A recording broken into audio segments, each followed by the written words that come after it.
Pertemuan antara Kim Dokja dan klon Han Suyang di dalam suite mewah tersebut menciptakan suasana yang secara teknis sangat tidak stabil. Dokja, yang kini menyandang status Demon King of Salvation, melepaskan aura statusnya hingga seluruh ruangan bergetar. Namun, sosok di hadapannya, yang seharusnya hanyalah sebuah klon yang diciptakan melalui keterampilan avatar menunjukkan tingkat otonomi yang mengkhawatirkan. Secara teknis, keterampilan avatar bekerja dengan membagi memori dan kesadaran pengguna. Namun, klon ini mengklaim bahwa dirinya adalah Han Suyang yang asli karena memiliki ingatan yang tidak dimiliki oleh tubuh utamanya. Dokja mengamati dengan mata tajam, menyadari adanya anomali naratif.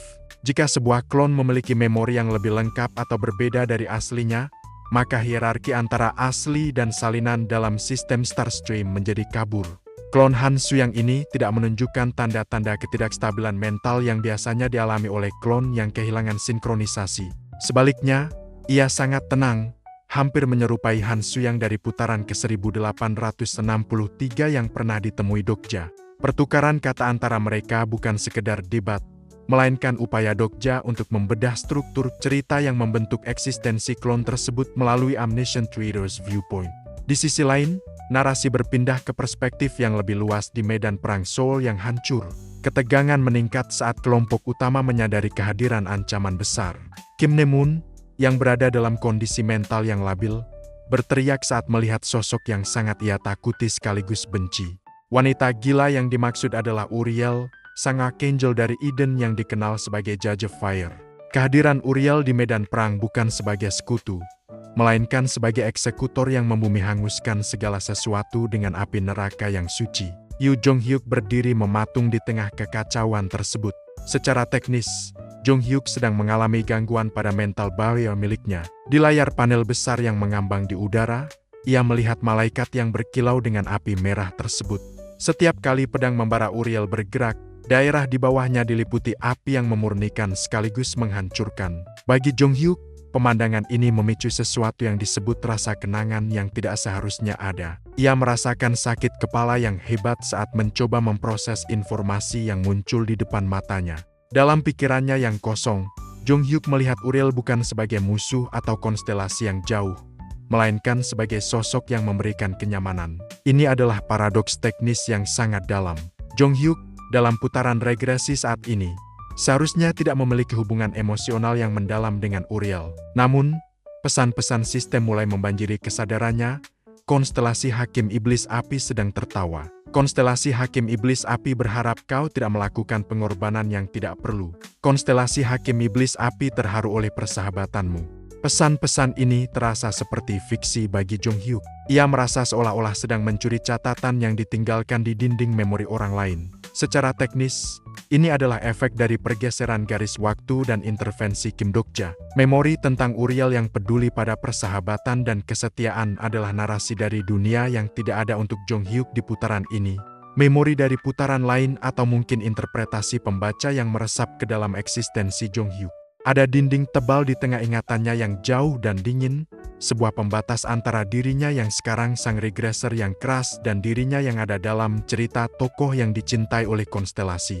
Fenomena ini sangat krusial bagi perkembangan karakter Jong-hyuk. Ia mulai menyadari bahwa dirinya mungkin hanyalah sebuah boneka kecil di dalam narasi yang lebih besar.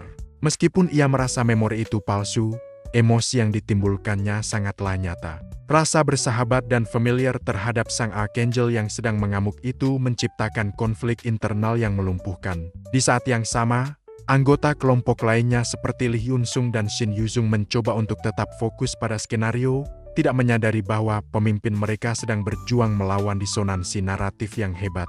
Uriel, yang sedang membara di langit, terus melakukan pembersihan. Setiap kepakan sayapnya melepaskan gelombang panas yang melampaui batas ketahanan inkarnasi biasa. Namun, perhatian sang malaikat tampaknya secara bawah sadar terarah pada Jong-hyuk. Ada semacam resonansi antara hakim dan regresser. Secara teknis, status Judge of Fire memungkinkannya untuk merasakan dosa dan keadilan.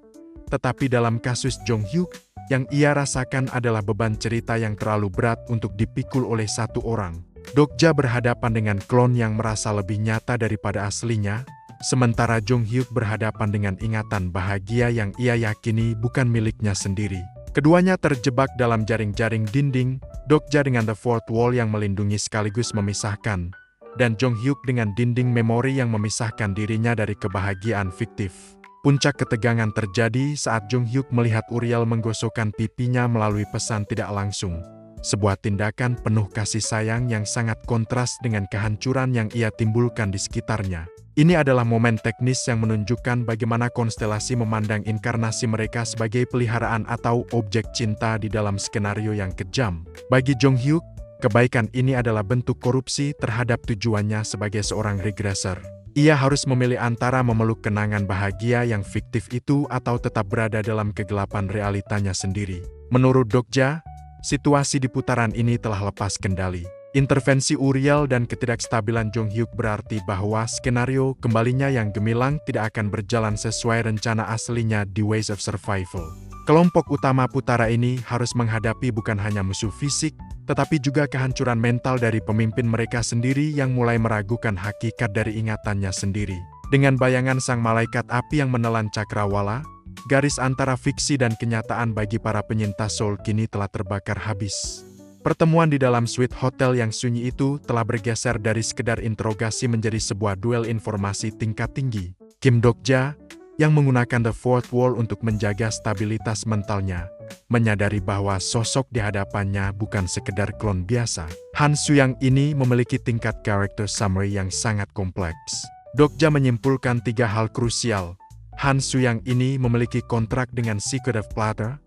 Dia memiliki pengetahuan yang melampaui Han Suyang putaran ketiga, dan dia secara aktif mencoba memanipulasi alur skenario. Ketegangan mencapai puncaknya ketika Han Suyang dengan santai menebak identitas Dokja sebagai variabel dari putaran ketiga. Secara teknis, ini adalah pelanggaran terhadap privasi naratif yang biasanya dilindungi oleh sistem. Han Suyang menjelati bibirnya, sebuah gestur khas yang menunjukkan ia sedang berada di atas angin. Ia menantang Dokja dengan pertanyaan yang mengguncang, bagaimana jika ada dunia yang lebih baik daripada yang sedang Dokja coba bangun? Sebuah dunia di mana pengorbanan diminimalisir melalui perhitungan yang lebih presisi daripada yang bisa dilakukan oleh seorang pembaca. Dokja merasa terjebak dalam predictive simulation milik Han Suyang. Di dalam kepala sang penulis tersebut, jutaan simulasi dunia lahir dan hancur setiap detik. Han Suyang bukan hanya seorang penulis. Ia adalah seorang arsitek naratif yang mengejar ekstremitas. Ia menganggap dunia saat ini sebagai draft yang penuh kecacatan. Dokja terpaksa mengakui, meskipun dengan berat hati, bahwa beberapa reproduksi cerita yang dilakukan Han Suyang memang melampaui aslinya. Ini adalah upaya untuk menciptakan a single story yang sempurna, sebuah perkembangan tunggal di mana tidak ada variabel yang terbuang percuma. Namun, harga dari kesempurnaan itu sangatlah mengerikan. Han Suyang menunjukkan kepada Dokja sebuah visi melalui resonansi cerita. Di sana, Dokja melihat Yu Jong Hyuk, sang protagonis yang selalu ia lindungi sedang bertarung dengan gila melawan Uriel. Tubuh Jong Hyuk hancur, kulitnya robek, dan darah memercik ke segala arah. Namun ia tidak berhenti mengayunkan pedangnya. Uriel, sang Judge of Fire, bertarung dengan intensitas yang sama, menciptakan lingkaran kehancuran yang tak berujung. Dalam simulasi Han Suyang, dunia yang ideal adalah dunia di mana tidak ada rekan yang harus mati dan semua orang bisa mencapai skenario terakhir dengan kekuatan kolektif. Namun, ada satu hambatan besar dalam perhitungan teknis Han Suyang, Yu Jong Hyuk. Sebagai seorang regressor, keberadaan Jong Hyuk adalah kesalahan besar dalam probabilitas. Jong Hyuk adalah entitas yang terus-menerus membawa beban putaran masa lalu ke dalam masa depan, menciptakan ketidakstabilan yang menghambat terciptanya dunia yang bersih. Kau tahu sekarang, ucap Han Suyang dengan nada dingin yang menusuk. Aku tidak membutuhkannya di dunia ini. Pernyataan ini adalah sebuah deklarasi perang terhadap struktur dasar Ways of Survival. Han Suyang, sang penjiplak yang bermimpi untuk melampaui naskah asli, memandang Jong Hyuk bukan sebagai pahlawan, melainkan sebagai anomali yang harus dihapus demi kebaikan mayoritas. Secara teknis, Han Suyang sedang mengusulkan sebuah skenario di mana protagonis diganti untuk menstabilkan probabilitas dunia. Dokja merasakan kemarahan yang dingin. Sebagai satu-satunya pembaca yang telah mengikuti perjalanan Jong Hyuk melalui ribuan putaran, ide untuk membunuh Jong Hyuk demi dunia yang lebih baik terasa seperti pengkhianatan terhadap inti dari cerita itu sendiri. Namun, argumen Han Suyang sangat logis secara sistemik. Jika Jong Hyuk mati secara permanen di titik tertentu tanpa melakukan regresi, maka seluruh energi probabilitas yang biasanya tersedot olehnya bisa didistribusikan kepada inkarnasi lain, memungkinkan mereka untuk tumbuh melampaui batas normal. Aku tahu bagaimana membunuh Yu Jong Hyuk. Han Suyang membisikkan kata-kata itu seolah itu adalah sebuah mantra terlarang. Bagi Dokja, ini adalah dilema moral dan teknis yang paling berat. Di satu sisi, ia ingin menyelamatkan semua orang. Di sisi lain, ia tidak bisa membiarkan cerita Jong Hyuk berakhir di tangan seorang penulis gadungan. Melalui Omniscient Reader's Viewpoint, Dokja mencoba melihat celah dalam rencana Han Suyang. Ia menyadari bahwa Han Suyang mungkin memiliki Outer World Covenant yang memungkinkannya melampaui batas-batas sistem untuk mengeksekusi seorang regressor. Ruangan suite tersebut kini dipenuhi oleh percikan api probabilitas saat The Fourth Wall dan kekuatan manipulasi naratif Han Suyang bertabrakan secara pasif. Dokja menyadari bahwa klon ini mungkin memiliki rencana untuk menjebak Jong Hyuk dalam sebuah inescapable trap yang memanfaatkan hubungan emosional Jong Hyuk dengan rekan-rekannya, termasuk kenangan tentang Uriel yang sebelumnya sempat mengganggu pikiran sang regressor. Pertarungan antara Yu Jong Hyuk dan Uriel dalam visi tersebut menjadi simbol dari kekacauan yang ingin dihentikan oleh Han Suyang. Di mata Han Suyang, pengabdian Jong Hyuk pada perjuangan yang sia-sia adalah sebuah tragedi yang harus diakhiri. Sementara bagi Dokja, perjuangan sia-sia itulah yang membuat cerita ini berharga. Perbedaan fundamental dalam menginterpretasikan nilai sebuah cerita inilah yang membuat hubungan antara Dokja dan Han Suyang menjadi bertolak belakang. Dokja harus memutuskan apakah ia akan bekerja sama dengan Han Suyang untuk mewujudkan dunia tanpa kehancuran tersebut, atau tetap setia pada protagonisnya yang keras kepala meskipun itu berarti menghadapi kepunahan. Han Suyang berdiri tegak, memancarkan aura seorang pencipta yang tidak takut untuk menghancurkan ciptaannya sendiri. Di luar jendela, langit Seoul yang hancur menjadi latar belakang yang suram bagi konspirasi pembunuhan dewa ini. Dengan identitas si penjiplak yang kini sepenuhnya terungkap sebagai ancaman bagi eksistensi Yu Jong Hyuk, Kim Dokja menyadari bahwa skenario kali ini bukan lagi tentang bertahan hidup dari monster, melainkan tentang bertahan hidup dari penulisnya sendiri. Di dalam kesunyian yang mencekam namun penuh dengan percikan probabilitas, Kim Dokja berdiri di hadapan Han Suyang yang mengklaim telah menemukan kunci untuk mengakhiri penderitaan dunia melalui kematian Yu Jong Hyuk. Kata-kata "aku tahu bagaimana cara membunuh Yu Jong Hyuk" bukan sekedar ancaman kosong. Bagi seorang penulis yang telah membedah struktur Ways of Survival hingga ke akarnya, itu adalah sebuah proposisi teknis yang didasarkan pada perhitungan biaya naratif. Dokja, yang berperan sebagai pembaca, mencoba melakukan negosiasi moral dengan menyatakan bahwa cerita yang sempurna tidak selalu merupakan cerita yang terbaik. Namun, argumen ini terasa tumpul di hadapan realitas yang sedang berlangsung.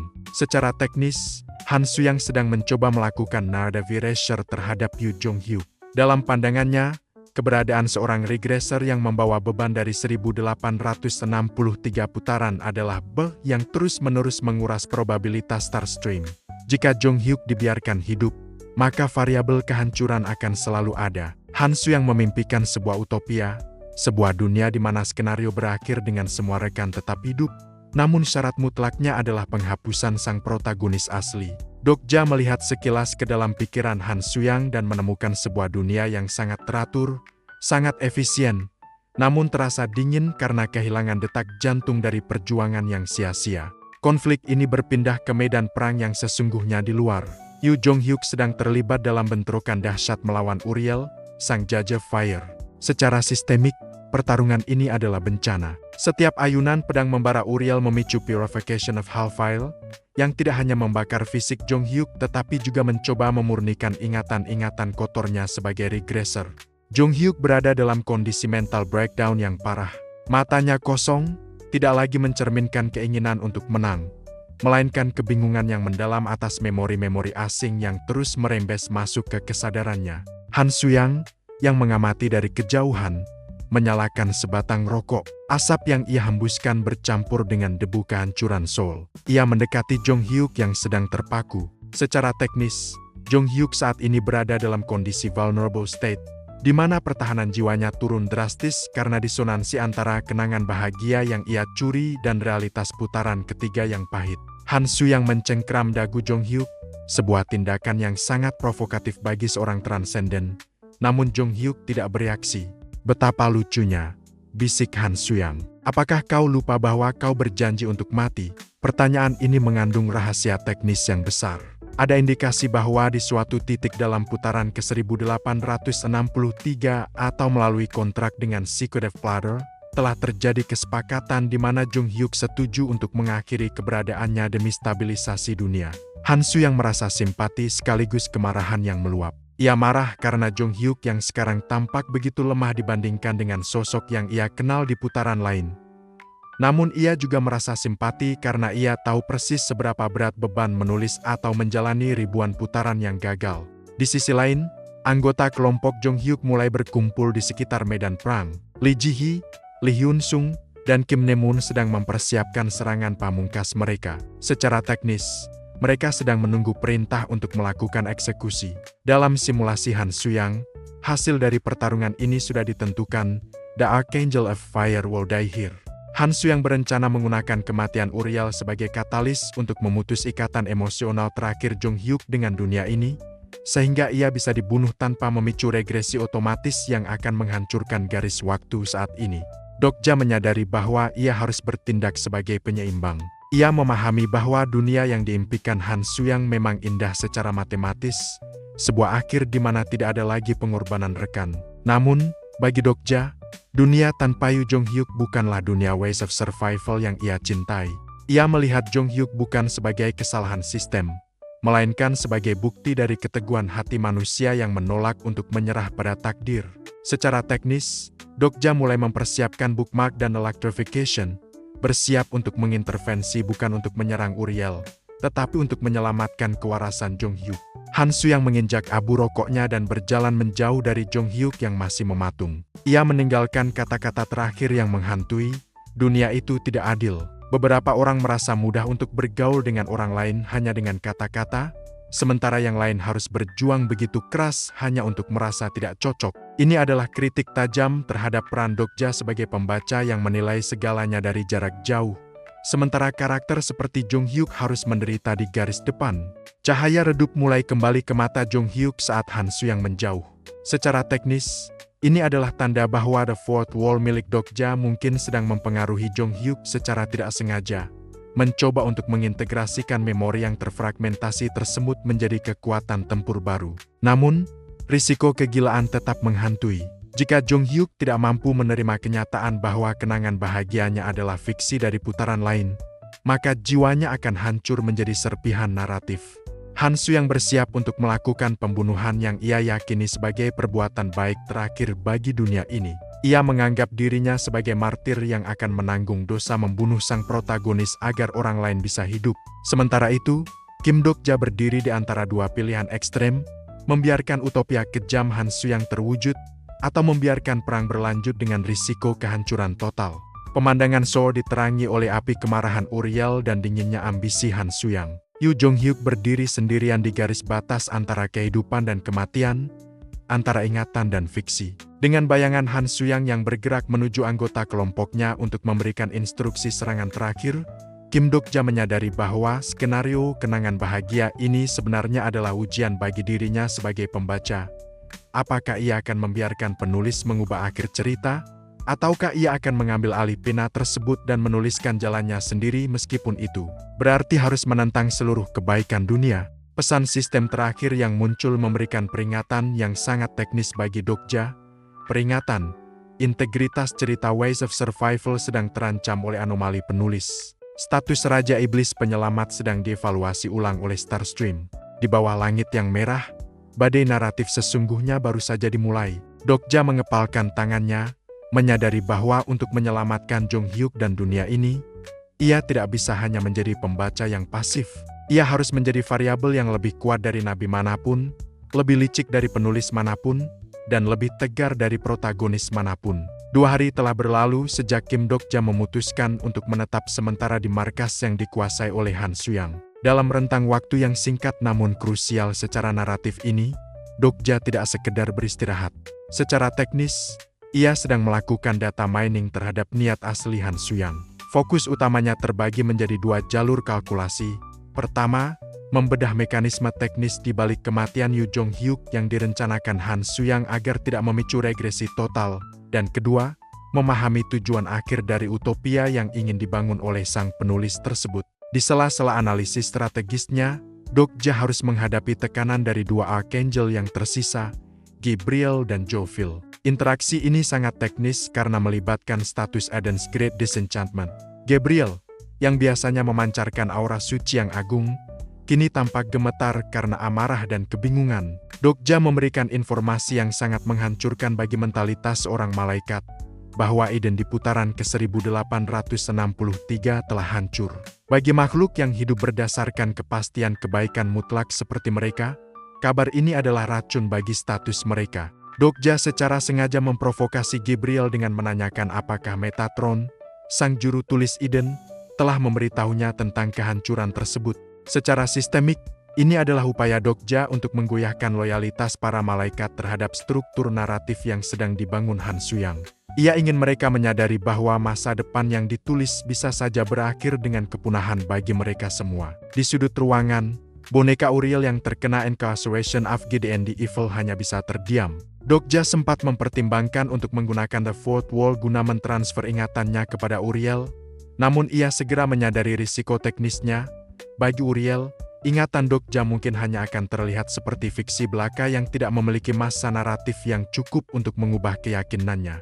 Malam semakin larut, dan fokus narasi beralih ke momen yang paling tidak terduga, interaksi antara Yoo Jong-hyuk dan The Fourth Wall. Saat Dokja tertidur karena kelelahan mental, Yoo Jong-hyuk tetap terjaga, bersandar di dinding dengan mata yang masih kosong namun mulai mencari jawaban. Secara teknis, dinding keempat biasanya hanya merespons Kim Dokja, namun karena Jong-hyuk adalah protagonis yang ceritanya sedang dimakan oleh dinding tersebut, terjadi sebuah anomali komunikasi.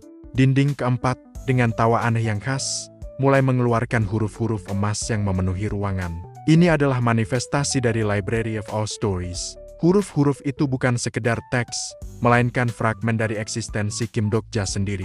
Jong-hyuk, yang biasanya skeptis terhadap segala hal yang bukan kekuatannya sendiri, mengulurkan tangan ke arah huruf-huruf tersebut. Huruf-huruf itu mulai berbicara kepada Jong-hyuk, membacakan narasi awal perjalanan Dokja. Namaku Dokja. Biasanya aku memperkenalkan diriku kepada orang-orang seperti ini dan kemudian salah paham berikutnya akan terjadi. Bagi Jong-hyuk, ini adalah pengalaman yang sangat asing. Ia sedang membaca isi hati pria yang selama ini menjadi pembaca setianya. Secara teknis, ini adalah proses deep resonance di mana sang protagonis mulai menyadari keberadaan sang pembaca bukan sebagai pendukung sistem, melainkan sebagai manusia dengan latar belakang yang kesepian. Dinding keempat tertawa kecil, menikmati ironi di mana subjek cerita sedang mempelajari sang narator.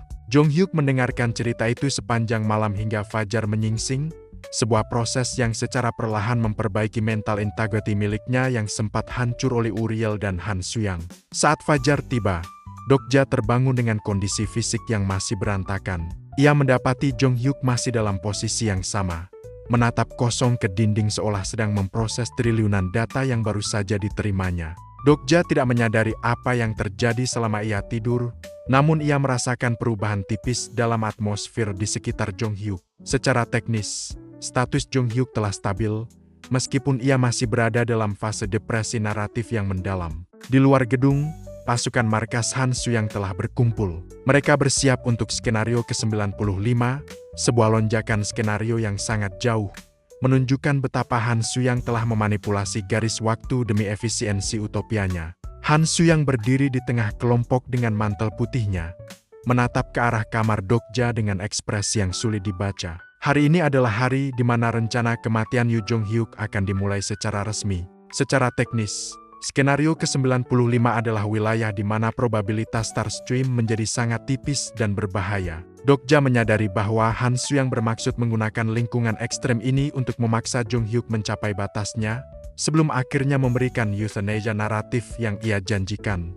Dokja mengepalkan tangannya pada smartphone dan pedangnya, Unbroken Faith. Ia tahu bahwa ia tidak bisa lagi hanya menjadi pengamat. Jika Jong-hyuk adalah protagonis dan Han Soo-young adalah penulis, maka Dokja harus menjalankan perannya sebagai pembaca yang mampu membelokkan akhir cerita sesuai dengan keinginannya sendiri. Melalui interaksi Jong-hyuk dengan dinding keempat, Pembaca diberikan petunjuk bahwa meskipun Han Suyang mencoba menulis ulang nasib Jong Hyuk, ada sebuah ikatan yang lebih kuat di level metanaratif antara Dokja dan Jong Hyuk yang tidak bisa dipahami oleh Han Suyang. Suasana penuh dengan ketegangan antara nebula yang tidak stabil, Archangel yang ragu, dan dua manusia yang saling bertarung demi definisi dunia yang lebih baik. Saat Dokja melangkah keluar untuk menemui Han Suyang, ia menyadari bahwa hari ini bukan hanya tentang menyelesaikan skenario, melainkan tentang mempertahankan hak pilih sang protagonis untuk terus hidup, meskipun dunia yang sempurna harus dikorbankan demi perjuangan yang penuh kecacatan.